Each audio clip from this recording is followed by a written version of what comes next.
Bonne nouvelle pour la rentrée académique 2022-2023, l'École supérieure d'administration, d'économie, de journalisme et des métiers de l'audiovisuel ESAE vous ouvre les portes de ses différents sites. À Gbedjourmende, à Bomé-Calavi, à Kpakpa et même à Parakou, l'université ESAE vous offre des bons d'études et des demi-bourses dans toutes ses filières en licence 1, 2 et 3. Et pour les 100 premières inscriptions en master 1 et 2, bénéficiez des demi-bourses. Nouveau bachelier, vous avez au moins la mention assez bien, inscrivez-vous vite à ESAE et bénéficiez d'un bon de 50 000 francs CFA. Étudiants, étudiantes et nouveaux bacheliers, payez 200 000 francs CFA en sciences de gestion, sciences économiques, sciences juridiques et en administration des affaires en licence 1, 2 et 3 et 500 000 francs CFA en master 1 et 2, 250 000 francs CFA en administration générale, administration des finances, journalisme et métiers de l'audiovisuel en licence 1, 2 et 3 et 600 000 francs CFA en master 1 et 2. Alors, inscrivez-vous vite et profitez des offres exceptionnelles mais également d'un enseignement de qualité à l'université d'excellence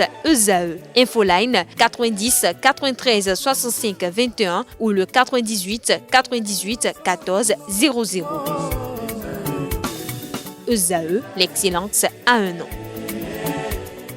Mesdames et messieurs, bonjour et bienvenue sur Free Sport. Le président de la Fédération béninoise de football a offert une enveloppe financière de 5 millions de francs CFA aux joueuses du CEG Kobli dans le département de la Takora le samedi 24 décembre 2022. Mathurin de Chacus a envoyé une délégation composée de Wahab Adam Chabi, Abdoulaye Bako et Laurent Yonsounou, respectivement, membres du comité exécutif de la Fédération béninoise de football, porter la somme aux dites filles devant leurs parents, encadreurs et autorités communales de Kobli. Ces fonds ont été promis par le président de la Fédération béninoise de football aux joueuses pour qu'elles fêtent en famille. Le président Mathurin de Chacus a lui-même procédé la veille, c'est-à-dire le vendredi 23 décembre, à la remise de l'enveloppe financière de 5 millions de francs CFA également aux joueurs du CEG Saint-Rita.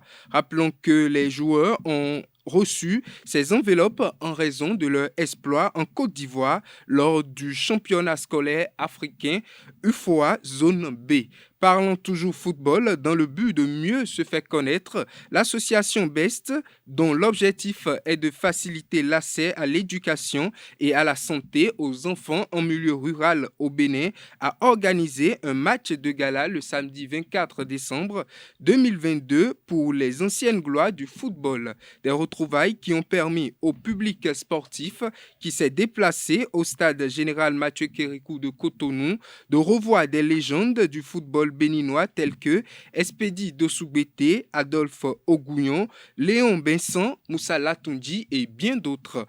Volleyball à présent, après 2 journées de compétition, la première édition du tournoi Open Beach Volleyball de Cotonou, parrainé par le président de la Fédération béninoise de volleyball, Ali Yaro, sous l'égide de Tabé Jawal, a rendu son verdict hier dimanche du côté de Erevan. Niger 1 s'est imposé chez les hommes, tandis que l'équipe béninoise Thunder s'est imposée chez les dames.